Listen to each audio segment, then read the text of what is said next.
What do, YouTube? Today's the day. Finally, we got all our parts. I'm gonna try and do everything today. I'm gonna save the frame cradle for last, just in case we can't get to it today. But I'm definitely gonna try and do all the suspension today. So if we have time when we're done the suspension, we'll definitely do the frame cradle. But here's all the swag I got. We got our frame cradle. We got our front fork springs. We got our rear suspension spring. And we got our spring depressors, our fork oil measuring thingamajig. Never done any of this shit, so we're learning as we go here. And then I got new seals and shit. Dust covers. All that fun stuff. Might as well do them. I'm taking them apart. I might as well rebuild the whole fucking thing, right? Keep this bike running. So yeah, let's get started. I'll leave the links to all this stuff in case any of you guys have a 100 Honda like mine that you guys are trying to beef up a little bit. It's a little bit cheaper than a new 125 unless you're buying a cheap Chinese one. So yeah, the big board's next, but we're gonna get started on the suspension right now. We're gonna start by taking this front wheel off, so I'm gonna do that now on time lapse.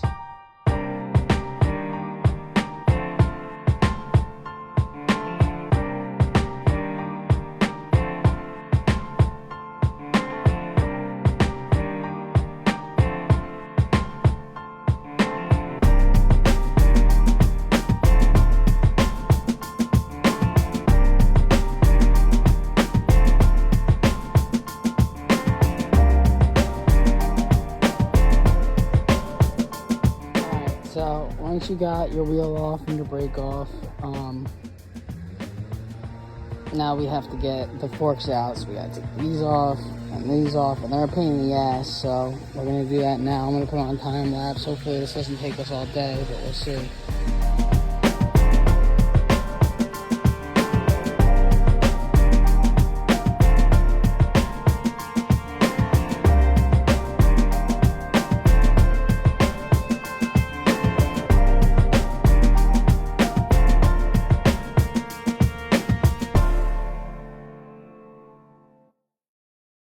So I got all the screws out and everything. It's ready to come out.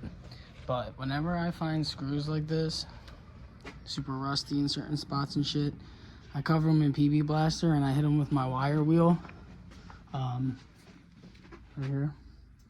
Well, my drill was broke the other day. I need to get new batteries, but I got this old boy right here that I've been using. And I'll run this thing, I'll put this in the vise, and I'll run that shit around this rusty spot till it comes out clean, just so that in the future it doesn't cause any issues if I have to take these forks out again. So it's good to stay up on shit like this so that it doesn't, you don't have a seized or snap bolt in the future. So, yeah.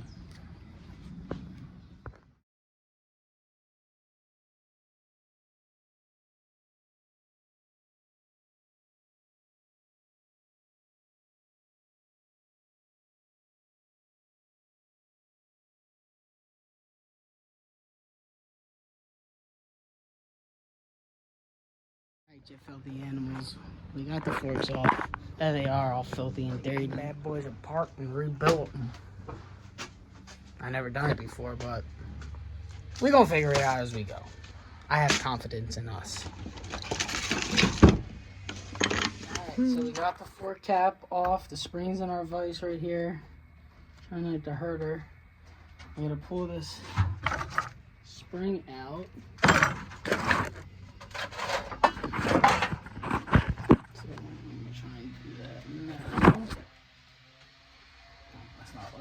Grab. Try to use this. Maybe it'll work.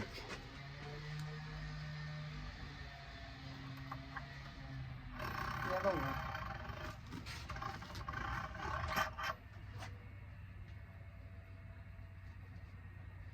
So forks, our old spring. Okay, let's go get the. So here's the old spring. Here's the new spring.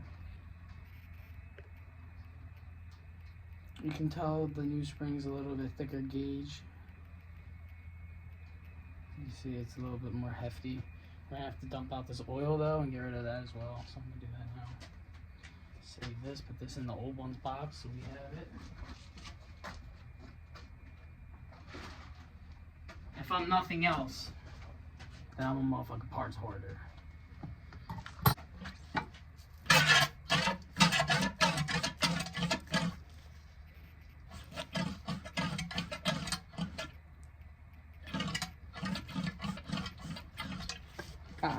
Alright, so I got the cap off, like you guys saw.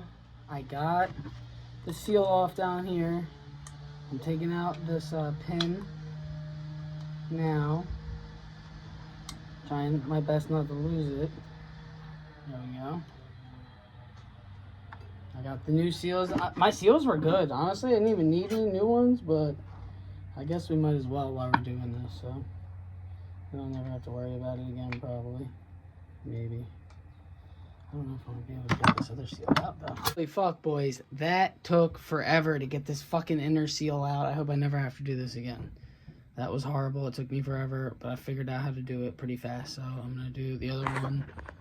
Well, I'm gonna put the new ones in and shit and rebuild this fork, so I'll show you that real quick.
Real quick, because this is kind of important. Well, it is really important because you can fuck your shock up.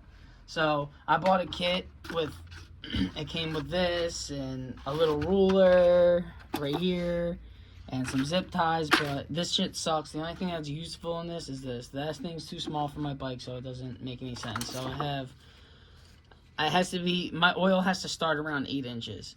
So I have it set to about 8, and I couldn't find a zip tie long enough, so I've been using this down to the handlebar here to dip into it, down to the handle, and then I measure where it starts from there. So now we're gonna test this and see if it starts at 8 or not. Okay, that's all the way down at the bottom. Looks like it starts after 8, actually.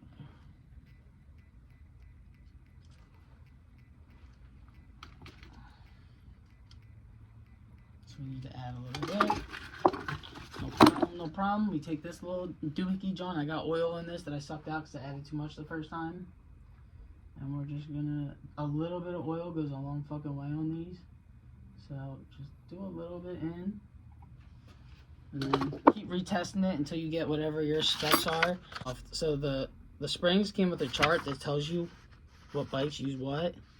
So for the xr100r, it's 8 inches from the top, so that's what I gotta get to. Alright, there it is. It's kind of hard to see because of the lighting, but it's right at the 8-inch mark, so this fork's done. We're gonna close it up, and we are going to get ready to do the rest of our shit. We'll do our second one, so I'll see you in a few. Make sure you, of course, put your spring in before you seal it up. That would have sucked. That matters for some switch.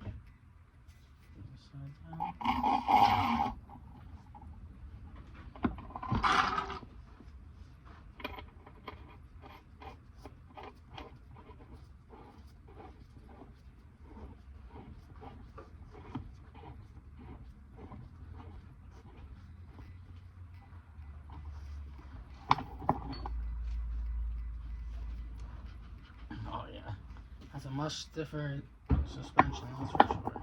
Alright, now we're just gonna, hopefully, my old ass drill didn't have enough power to take this off. So hopefully this one, yeah, had enough. I was hoping this thing had enough juice in it to fucking put it back on. That would have sucked. All right, so we're done. And you can certainly I can tell just by holding this thing and pushing on it that's a way stiffer suspension. So pretty fucking pumped about that, not gonna lie.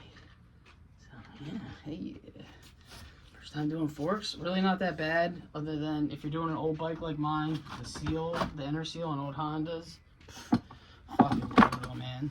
Certainly do not recommend.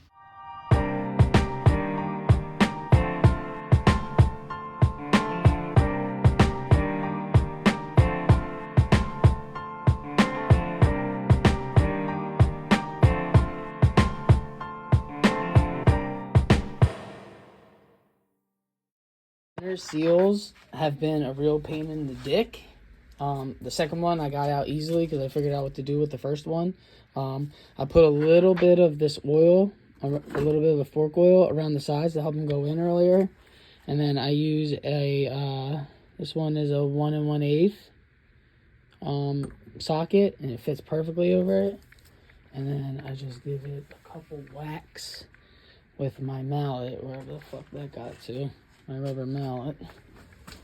This bad boy, and you can set that thing pretty easily like that. Sorry, it's hard. I'm supposed to be, usually I hold the fork and swing with this hand, but I'm holding my phone, so yeah, that's how you get it seated pretty good. Boom. You just want to sit in right below this little divot you see in there so that your wisp pin, whatever the fuck they call this thing is. Looks like a wisp pin. I don't think it is. Anyway, this little fucking tension locker here, you're gonna put that in. I guess I didn't show you guys me taking this out or putting this in. I can't remember, so just for the sake of being thorough, I'm gonna go ahead and put that in. Okay. So there you go. The pin's in. That one ain't going nowhere. Drop this bad boy that side down, because that's the side that's going to get the bolt on the bottom. Your carrier is inside of that. So yeah, just want to show you guys that. The forks are done. New seals, new stiffer springs, fresh oil. They're ready to go back on the bike. I'm in the process of putting this one on. I'm starting to get late though. It took me way longer than I thought it would. So I'm gonna have to do the rear suspension and the frame cradle the next video. Probably do that sometime this week if my girl lets me.